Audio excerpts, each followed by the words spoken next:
Saudari-saudaraku yang terkasih, berjumpa kembali bersama saya Romo Antoro dalam Renungan Harian Rabu 31 Agustus, Pekan Biasa ke-22. Semoga kita bersama keluarga, komunitas kita selalu dalam keadaan baik, sehat, dan tetap bersemangat. Hari ini kita bersama-sama akan merenungkan Injil Suci menurut Lukas bab 4 ayat 38 sampai 44.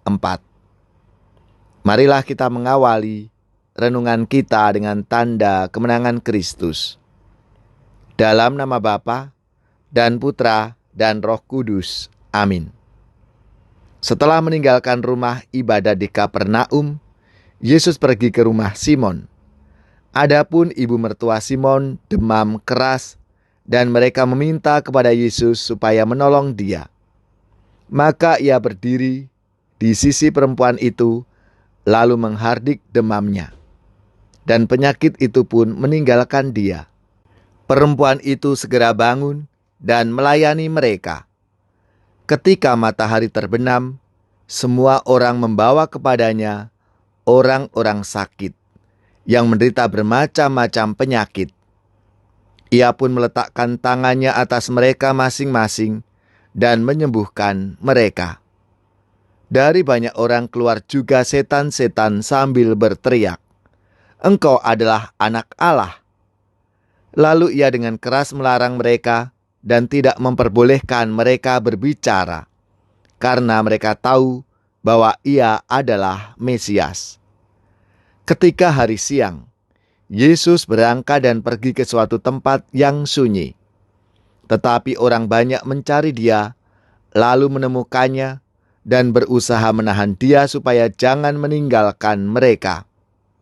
Tetapi ia berkata kepada mereka, "Juga di kota-kota lain, aku harus memberitakan Injil Kerajaan Allah, sebab untuk itulah aku diutus."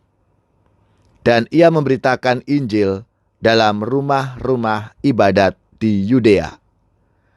Demikianlah sabda Tuhan. Terpujilah Kristus. Saudari-saudaraku yang terkasih, hari ini sabda Tuhan menceritakan Yesus yang menyembuhkan ibu mertua Simon Petrus dan banyak orang sakit lainnya. Kehadiran Yesus benar-benar membawa kegembiraan. Orang-orang yang selama bertahun-tahun hidup menderita karena sakit yang tak kunjung sembuh, mengalami kesembuhan total, dan mereka amat gembira. Yesus tidak hanya memberikan kegembiraan, tetapi ia juga mengembalikan hidup dan masa depan mereka. Dengan badan yang kembali sehat, mereka dapat bekerja dan melanjutkan hidup secara lebih baik. Orang-orang itu dengan senang hati menerima Yesus, dan mereka juga menjadi percaya. Saudari-saudaraku yang terkasih, sebagai murid-murid Kristus, kita juga diutus untuk mampu memberikan perubahan hidup ke arah yang lebih baik. Iman yang kita miliki tidak hanya untuk kehidupan dan keselamatan diri kita sendiri, tetapi juga untuk orang lain. Dalam kehidupan sehari-hari, kita diutus untuk membuat orang yang sedang sedih menjadi gembira, orang yang sedang bingung mendapatkan pegangan, orang yang sedang galau mengalami ketenangan, yang sedang takut mempunyai keberanian, yang sedang berada di jalan yang salah bisa kembali hidup benar, dan masih banyak hal-hal baik yang harus kita kerjakan. Orang beriman siap hadir untuk menjadi berkat bagi orang lain yang dijumpai.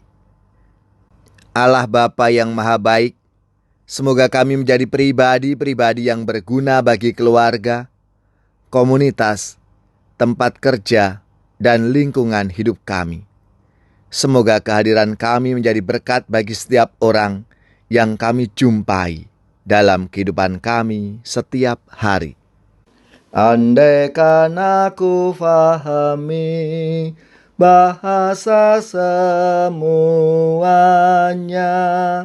hanyalah bahasa cinta, kunci setiap hati.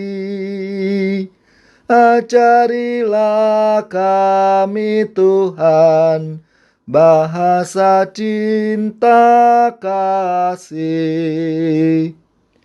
Andaikan aku lakukan yang luhur dan mulia, jika tanpa cinta kasih hampa dan tak berguna.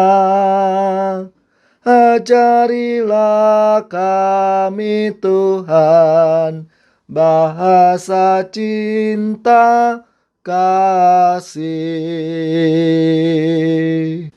Semoga saudari-saudara sekalian, keluarga, komunitas kita, orang-orang yang kita doakan, mereka yang sakit, seluruh tugas, belajar, pekerjaan, usaha, serta karya pelayanan kita, dibimbing, dilindungi dan diberkati oleh Allah yang Maha Kuasa, Bapa dan Putra dan Roh Kudus. Amin.